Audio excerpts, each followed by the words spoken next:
Bonjour Patrick Végétosphère. Aujourd'hui les tomates, culture essentielle, obligatoire, culture qu'on ne peut pas rater, qu'on soit au balcon ou dans le potager. Tout le monde pratique la tomate d'une manière ou d'une autre, en les semant ou en les achetant. Et il y a un choix phénoménal dans les variétés. On ne peut pas ne pas avoir de tomates et on va essayer, pour ceux qui ne le pratiquaient pas encore, de les convaincre qu'il faut en avoir. Alors, la tomate, présentation de cette plante extraordinaire qui a été découverte, en tout cas pas découverte, mais ramenée en Europe par monsieur Christophe Colomb. Ça date déjà de quelques siècles, donc la mondialisation c'est pas d'aujourd'hui.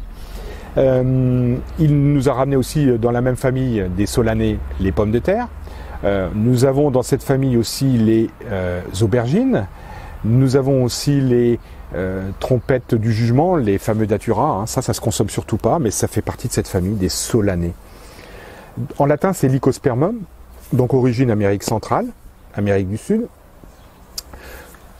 Nutrition, santé, intérêt, alors botanique on va dire. Alors c'est un fruit, on le vend sous forme de légumes, on l'achète dans le rayon légumes et pourtant c'est bel et bien un fruit. Nos enfants nous le rappelleront à chaque fois qu'ils étudient les fruits à l'école. Santé, nutrition, c'est quelque chose qui est très riche la tomate, c'est riche en vitamines B, C, K, E de mémoire. Ce sont des cataplasmes très efficaces quand on a des brûlures, des coups de soleil. Vous mettez un petit cataplasme sur votre peau et il paraît que c'est très bon. Ça brûle les graisses, c'est bon pour le foie. Donc les tomates ont tous les avantages du monde. Je suis pas sûr que nous ayons, quand on se met à cultiver de la tomate dans la perspective de pratiquer comme ça, mais c'est vraiment quelque chose d'excellent. Alors, le semis, parce que voilà, ici on est en présence de plein de plantes. Alors il n'y a pas que des tomates, des tomates, là il y a des épinards arpiqués, là il y a des cucurbitacées, et évidemment quelques tomates. On va distinguer deux zones et deux périodes de semis importantes. Les tomates, pour ceux qui sont propriétaires de serres, eh bien moi je vous invite à les semer dès le mois de janvier-février parce que ça pose pas de problème. Pour ceux qui habitent dans le sud, ça va de soi, et ils les planteront bien avant le reste de la France. Ceux qui habitent au nord de la Loire, vous avez la possibilité de les semer jusqu'au mois de mars, voire encore plus tard. Pourquoi ? Parce que la luminosité va faire que les semis, si vous les avez pratiqués en janvier, vont pas avancer énormément, alors qu'un semis qui est plus tardif, mais qui bénéficiera davantage de lumière, poussera beaucoup plus vite. Donc on n'est pas du tout sûr de gagner en temps de culture. Les tomates peuvent donc être semées à l'intérieur en janvier-février pour les personnes que je viens d'indiquer. Personnellement, je les ai semées en mars, voire fin mars pour les plus petites. Et voilà, si je me montre ça par exemple, c'est vraiment du tout petit semis. Alors semis, comment on fait ? Comment pratique-t-on ? Bon, c'est quand même pas compliqué. Il y a quand même 2-3 choses à bien respecter. Premièrement, on prendra toujours un terreau de semis. Alors là, il y a une marque. On prendra toujours un terreau de semis. Pourquoi ? Parce que dans les autres terreaux, il est possible, il est même plus que probable que vous ayez des engrais. Et c'est pas compatible avec la jeune plante, la plantule et les petites racines qui risquent de brûler. Alors, moi, je vais vous montrer un peu ce que je pratique et comment je pratique. Ici devant nous, on a différents semis, différentes barquettes. Alors, j'ai une devise, c'est rien ne se perd, rien ne se crée, tout se transforme. Allez, pas de moi, je vous rassure, les physiciens, ils savent de qui je parle. Alors, j'utilise une barquette de viande. Bah oui, j'ai recyclé et ça fait très bien l'affaire pour quelques semis. Je réutilise les vieux godets, parce que c'est ça de gagner. Encore ici, voyez-vous. J'ai aussi repiqué, alors là c'est rigolo, j'ai repiqué dans des barquettes à œufs, parce que le papier, le carton est biodégradable et ça pose pas de problème.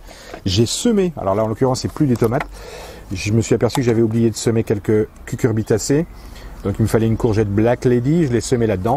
C'est une barquette de tomates ou de fraises, et ça fait une petite serre. C'est gratuit, ça coûte rien et ça marche très très bien avec un bon terreau de semis. Qu'est-ce que je pratique encore d'autre ? Alors ça y paye pas de mine.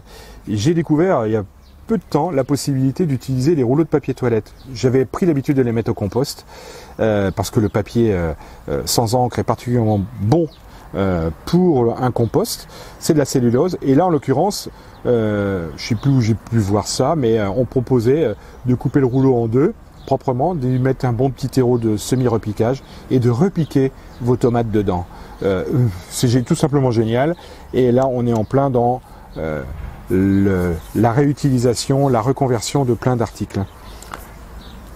Ça, c'est tout simplement des brochettes, des petites baguettes sur lesquelles il y avait des brochettes.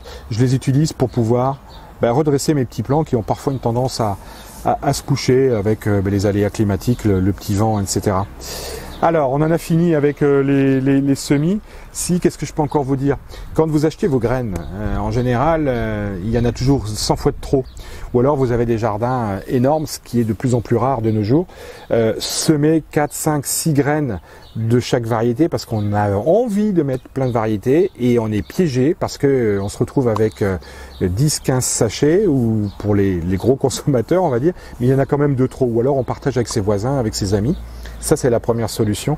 Sinon, on referme délicatement le sachet et ça peut durer pendant plusieurs années. Il y a toujours une date limite de vente sur le sachet.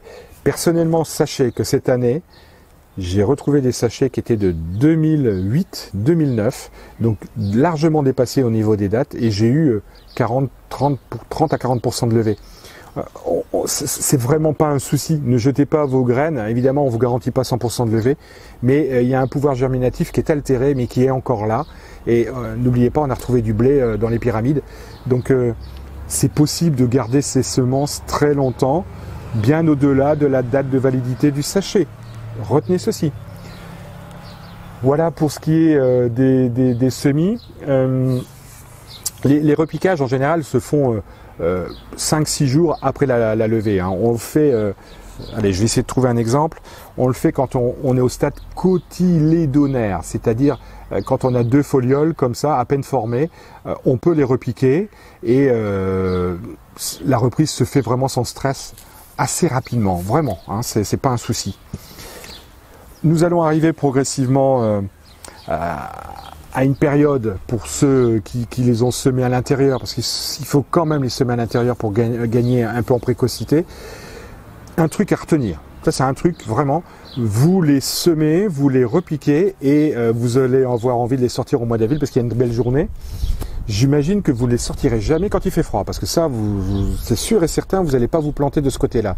Et vous allez les sortir un jour de grand soleil, et patatras, vos plantes vont brûler. Donc les sortir, c'est très important, hein. Ça les empêche de s'étioler, de filer comme on dit.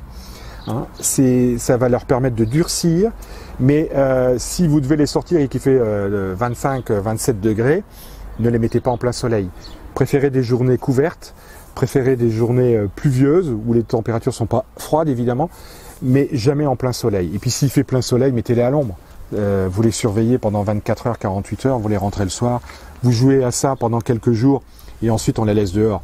Personnellement là, elles ont pris un 5 degrés, les nôtres, ça les arrête en termes de végétation. Elles ont pris un 5 degrés pendant une nuit et ça va bien, hein. Elles sont pas mourantes, hein. Elles sont simplement beaucoup plus dures, beaucoup plus costauds. On arrivera progressivement à une plante qui va faire 10-15 cm, 10 cm, ça sera le moment venu pour les repiquer dans le jardin. On y est presque, hein, parce que là il suffit d'une semaine de soleil constant. J'en ai quelques-unes qui sont bonnes à repiquer là devant. Donc c'est pas un souci, 10-15 cm, ça sera le moment de les repiquer. Le repiquage dans le jardin, c'est une culture gourmande la tomate. Il y a un truc qui marche bien, c'est de prélever des orties, de les chiffonner un petit peu, de les mettre au fond du trou, et l'ortie va tout simplement apporter beaucoup d'azote. Les tomates ont besoin de beaucoup d'azote dans un premier temps pour pouvoir pousser. C'est une culture gourmande. C'est très important pour ceux qui sont au balcon, hein, je vous le rappelle, parce que là, dans le jardin, grosso modo, les plantes se débrouillent parce qu'elles ont des éléments nutritifs à disposition. Hein, si la terre n'est pas pauvre, si le jardin est en permaculture, il y a tout ce qu'il faut, on ne s'inquiète pas. Mais si on est dans un pot au balcon avec n'importe quelle tomate, il est nécessaire de subvenir à ses besoins parce que elle est gourmande, ça c'est clair. Et la culture est très exigeante. Hein. En 4 mois, on passe d'un stade cotylédonaire à une plante qui peut faire 2,50 m, 3 mètres. Hein. C'est pas un problème, c'est tout à fait possible. Et vous générez quelques kilos de tomates. C'est simplement extraordinaire ce qu'est capable de faire une tomate. La plantation, vous avez le droit, exceptionnellement, parce que c'est vraiment quelque chose qui ne se pratique normalement pas, vous avez le droit de planter votre tomate beaucoup plus haut que la hauteur du collet. Le collet, définition du collet, je vous le montre là, c'est la différence entre la partie souterraine, donc les racines, et la partie aérienne. Et normalement, on dit toujours, pour un arbre ou n'importe quoi, quand vous les plantez dans le jardin, vous respectez la hauteur du collet dans le godet, dans votre jardin. C'est crucial, hein, c'est très important. Ben pour le coup, sur la tomate, vous avez le droit de l'enfoncer beaucoup plus parce que tout au long de la tige vont venir des racines, qui sont d'ailleurs souvent, on les sent au toucher, elles sont déjà présentes, elles ne demandent qu'à démarrer. Et plus il y aura de racines sur la tomate, et plus elle va s'enraciner, et plus elle va s'installer durablement. Donc ça, c'est tout bon pour vous. Les tuteurs. Alors, les tuteurs. Les tomates ont besoin de tuteurs. Pour les variétés qu'on a communément dans nos jardins, on a des tomates, des Roma de plein champ qu'on laisse se coucher et qui poussent en tous sens et on récolte. C'est possible, hein, c'est pas un problème, on peut en faire dans nos jardins aussi. Mais globalement, 99 fois sur 100, on a besoin d'un tuteur. Alors, dans les tuteurs, vous avez des tuteurs en plastique qui arrosent, vous avez des tuteurs en bois, vous avez des tuteurs en métal. Et moi, je suis partisan des tuteurs en métal. Je vais vous dire pourquoi. Parce que les tuteurs tomates sont tout d'abord quasiment indestructibles. Celui-ci, il a plus de 20 ans. Il est un peu tordu plus que de fait. Mais c'est quand même très intéressant. Et surtout, ce qui est très important, c'est qu'un tuteur métal ne peut pas retenir le mildiou. Sachez que si vous avez des tuteurs en bois, ce qui est bien, hein, c'est bio, on est dans le durable. Si vous avez eu du champignon mildiou l'année précédente, sachez que si vous ne désinfectez pas vos tuteurs, c'est fichu. Pour le peu que les conditions météo soient réunies, N+1, vous aurez du mildiou 3 fois plus vite que le voisin, qui avait des tuteurs en métal. Alors, n'oubliez pas de désinfecter vos tuteurs en bois, c'est très important. Eau de javel diluée à 5% et vous les laissez tremper un peu et ça va le faire. Pour le métal, il y a un autre avantage, parce que vous avez vu, c'est un tuteur torsadé. Et l'intérêt, c'est que au lieu d'attacher la tomate, on la guide tous les jours, tous les 2 jours, on passe, et on la fait rentrer dans les torsades. Ça, c'est un petit bonheur, parce que c'est vraiment quelque chose qui marche bien. Et c'est durable. Les gourmands. Parce que les tomates vont vite s'installer. J'en ai quelques-unes là dans le jardin qui ont été plantées, que j'ai achetées, hein, que j'ai pas semées, pour des variétés beaucoup plus précoces. Eh bien, j'en suis déjà aux gourmands. Alors, les gourmands, ce sont des jeunes pousses qui vont arriver à l'intersection d'une feuille et de la tige, et il est souhaitable de les enlever parce que, en tout cas en début de végétation, ces gourmands vont tirer la sève, tirer la sève, et vont un peu minimiser la mise à fruit. C'est-à-dire que la floraison arrivera, mais la mise à fruit a besoin de beaucoup d'énergie, et en général, les grappes sont bien pourvues. Et autant que cette énergie soit consacrée à la montée en fruit, au grossissement du fruit et voire à la maturation du fruit. Vous avez le droit de nourrir vos tomates, hein. Je l'ai dit tout à l'heure, c'est une culture très gourmande. Donc au début on avait mis des orties, hein, pour ceux qui en ont, ça marche vraiment bien. Personnellement, moi je mets un engrais bio tomate qui est beaucoup plus riche en potasse qu'en azote. C'est logique, au début on a besoin d'azote pour faire pousser, mais après la consommation, la production de fruits est telle que cette culture a besoin de beaucoup de potasse, hein. Alors moi je mets un engrais potassique bio. On n'est pas obligé, hein, et il existe des formules solubles qui marchent bien aussi, qui sont d'ailleurs très concentrées. Il existe des formules granulées de synthèse qui marchent très bien aussi parce qu'elles vont se libérer sur 4-5 mois, ce qui est à peu près la durée de culture d'une tomate sous nos latitudes. Les récoltes, elles vont se faire au fur et à mesure. Alors maintenant on va parler un peu des maladies, parce que des parasites et des maladies, et là on a quelques problèmes. On rencontre bien souvent le mildiou qui nous fait bien des soucis chaque année, et il va nous causer des soucis quand on a des étés un peu humides. Alors quand il est là, c'est difficile de le combattre, hein. On va vous parler des méthodes culturales, c'est important parce que tout ce que vous allez faire avant va vous permettre de limiter le mildiou. D'abord, ne jamais cultiver de tomates là où il y a eu des pommes de terre l'année précédente, ou là où il y a eu des aubergines. On va pratiquer la rotation des cultures. Parce que c'est bon pour le sol, c'est bon pour vos cultures, mais surtout, si le mildiou tombe sur la tomate, sachez qu'il est aussi présent sur la pomme de terre. Enfin, les jardiniers le savent. Donc, c'est le même mildiou, c'est la même maladie. Donc, il n'y a pas de souci. Il rebondit sur la culture qui le suit N+1 et c'est juste bête. Ça, c'est rotation des cultures dans l'intérêt de ne pas laisser le mildiou s'installer d'une plante à une autre en quelques mois, en 12 mois d'intervalle, on va dire.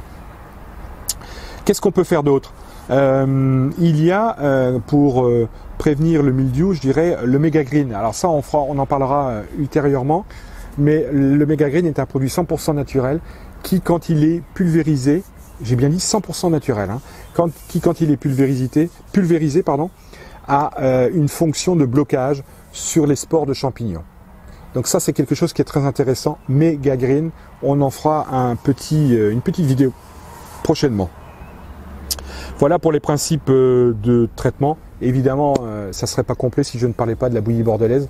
La bouillie bordelaise, le sulfate de cuivre, ça a été inventé pour lutter contre le mildiou dans le Bordelais il y a quelques décennies maintenant. C'est naturel, on peut l'utiliser, c'est pas un souci, hein, vous pouvez l'utiliser. Disons que c'est un facteur de blocage.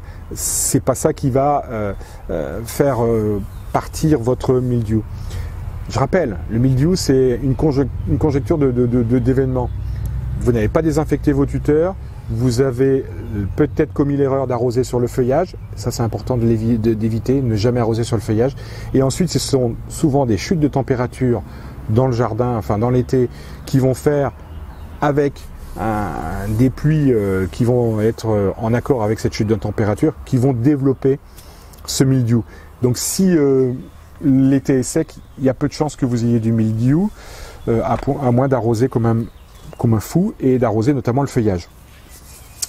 Qu'est-ce qu'on a au niveau des parasites? On se rend compte que à la fin de l'été, on peut rencontrer des mouches blanches, des alrodes. Alors ça arrive plutôt en fin de culture. Moi, je pense qu'il ne faut pas trop s'en inquiéter.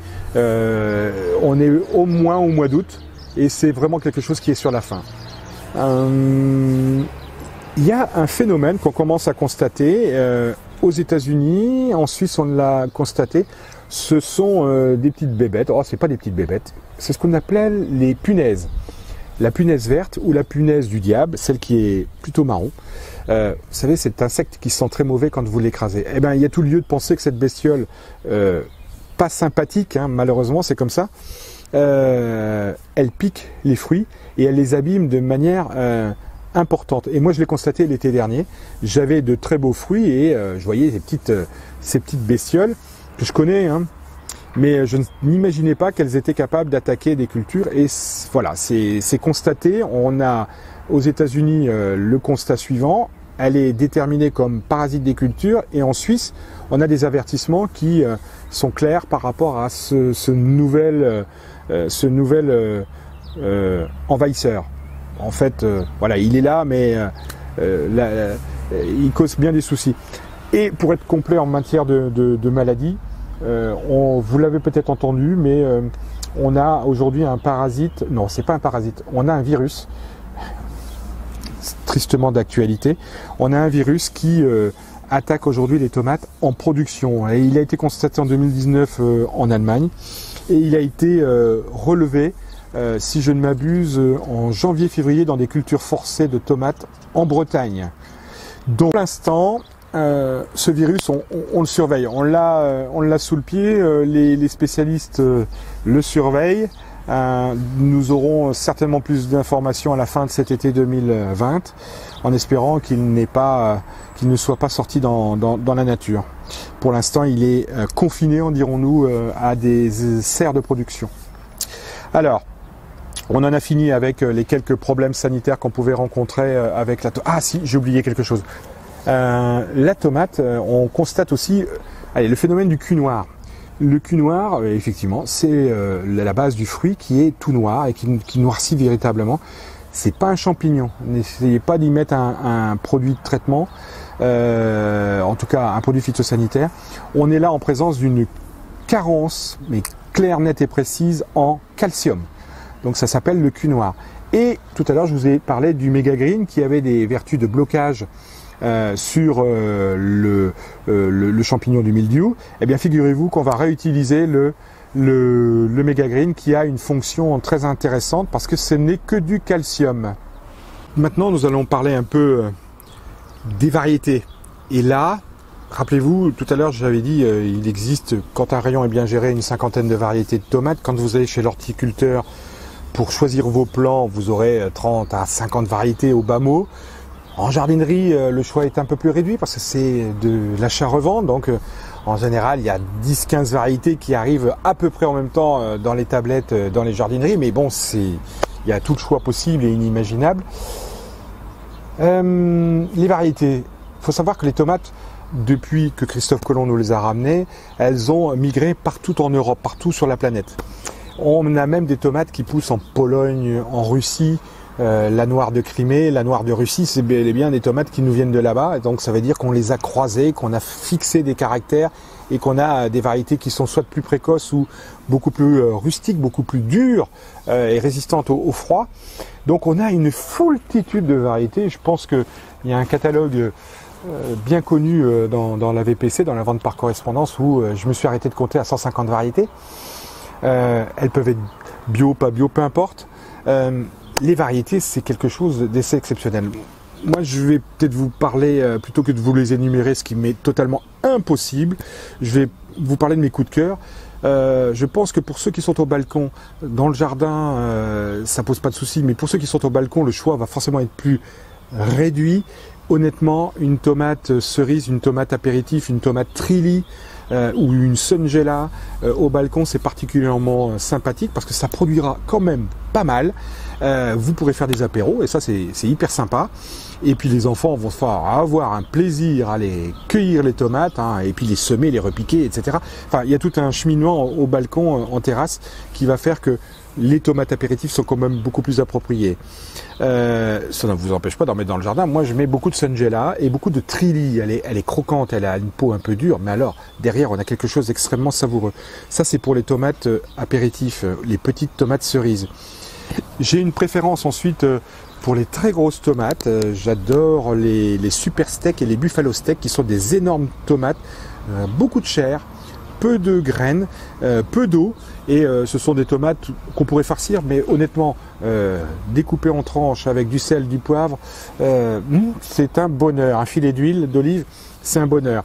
Évidemment, il faut de la cavalerie, il faut de la tomate de production. Donc là, la Montfavet en précoce, c'est pas une révolution, mais elle existe et elle est très bien. C'est une bonne tomate.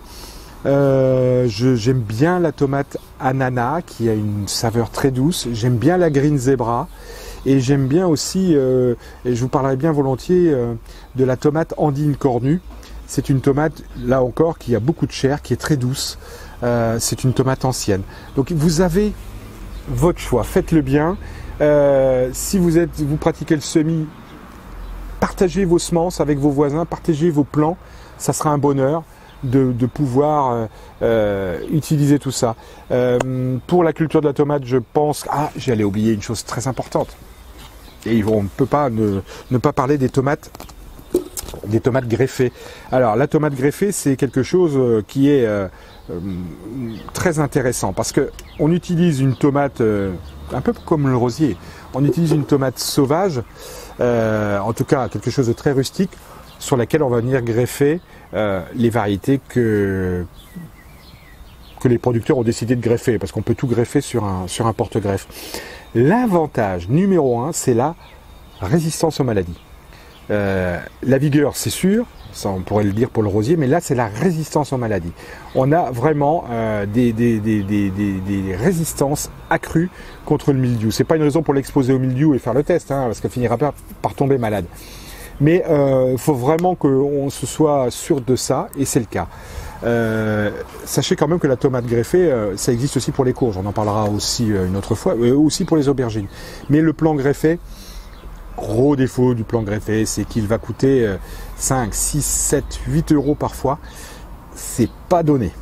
Il faut franchement que ça vous donne du fruit, parce que sinon, il vaut mieux acheter de la tomate, même de la tomate française, ça vous reviendra moins cher. la tomate chez le maraîcher. Voilà pour cette très longue vidéo sur les tomates. On a essayé de vous présenter ça de manière assez générale. Je vous invite à rejoindre la page Facebook Végétosphère sur laquelle vous attend une newsletter sur les tomates. Et je vous invite à mettre un petit pouce sur notre chaîne YouTube Végétosphère et à vous abonner. C'est comme ça qu'on va pouvoir grandir. Merci encore et à très bientôt sur Végétosphère. Au revoir. Shall we begin?